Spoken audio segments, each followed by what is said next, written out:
O estágio em empresas menores, eu acredito que tem mais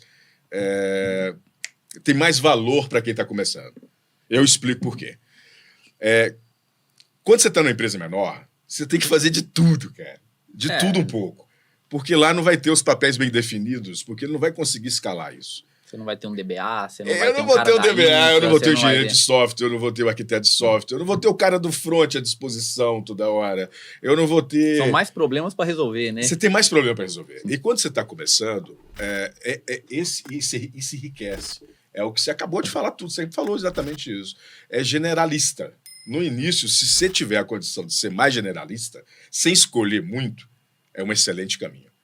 Significa que você vai programar em Perl, em C, em Pascal, até Visual Basic, Delphi, se te der hoje, não tem, até o Clipper, se bobear, se estiver funcionando. E tem muita empresa que usa, cara. É o que eu tô querendo dizer. Não é incomum, não. Você concorda com essa visão também, Matheus? Tipo, cara, quando você está começando, tenta experimentar de tudo um pouco. Você vai ter sua oportunidade de se especializar. E chegar no momento da carreira e falar, cara, eu quero trabalhar só com isso, porque eu me sinto melhor, eu sinto mais flexível, quando eu estudo eu não tenho dificuldade, eu consigo até dar aula do que eu estou fazendo de tanta facilidade, ponto. Então você descobriu o seu skill. E aí você pode optar. Mas não quer dizer que você não fez os outros. Né? Só um complemento assim na sua fala. Por favor. De empresas pequenas e também de empresas grandes. Por exemplo, o mercado hoje ele está mudando um pouco para a parte de engenharia. Já mudou muito, né? Não, mas hoje o perfil de engenheiro hoje ele está mudando um pouquinho, que é o seguinte. Fala pra gente, Matheus, por favor. Antes a gente tinha... Porque eu quero saber das definições. Vai que eu não sou mais, entendeu? Não, com certeza, eu tô brincando. Hoje o perfil de engenheiro de software, né? Antigamente assim, vamos falar de 10 anos para cá. 10 anos atrás. Um desenvolvedor Java, ele era somente um desenvolvedor Java e ele só mexia com Java.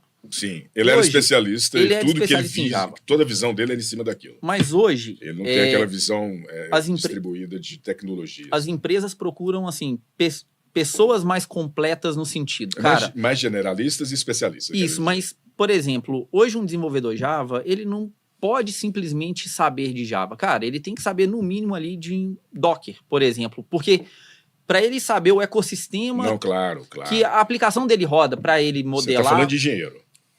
Desenvolvedores de software como um todo. Assim. Porque você tem os níveis. Porque eu enxergo o engenheiro, eu vou falar aqui uma visão que eu tenho do engenheiro. Um cara mais completo. Não estou falando do Jeff, não, tá?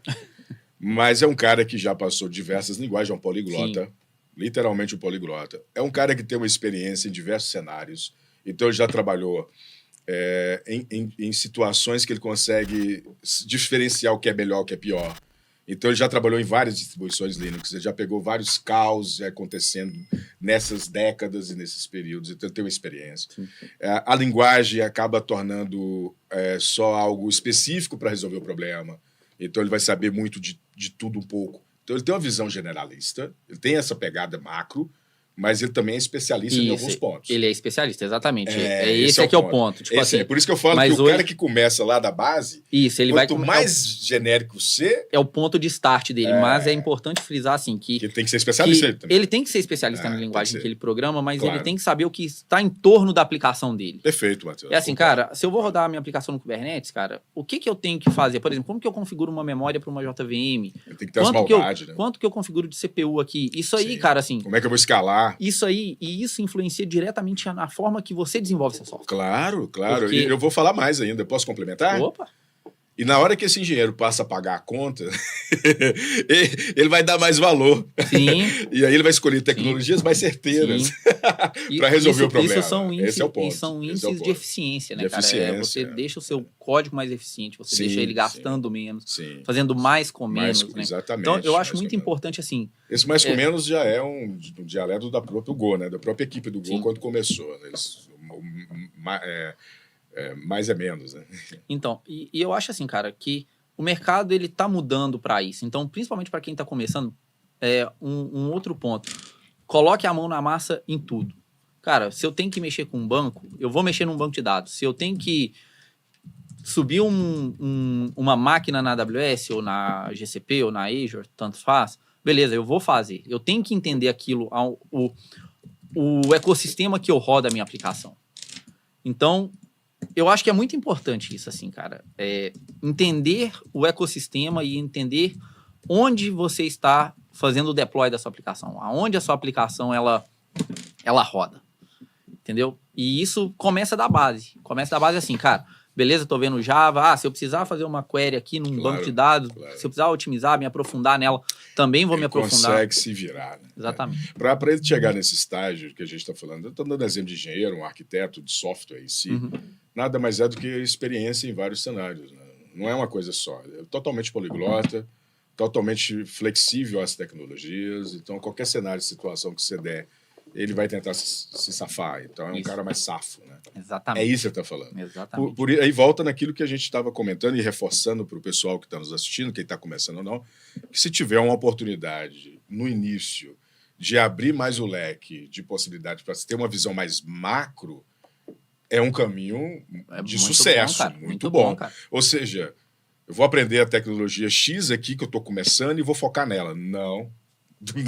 Generaliza um pouco. Generaliza um pouco. Até para conhecer. Até para conhecer. Cara, todo mundo está no Windows. Vai para o Linux um pouco.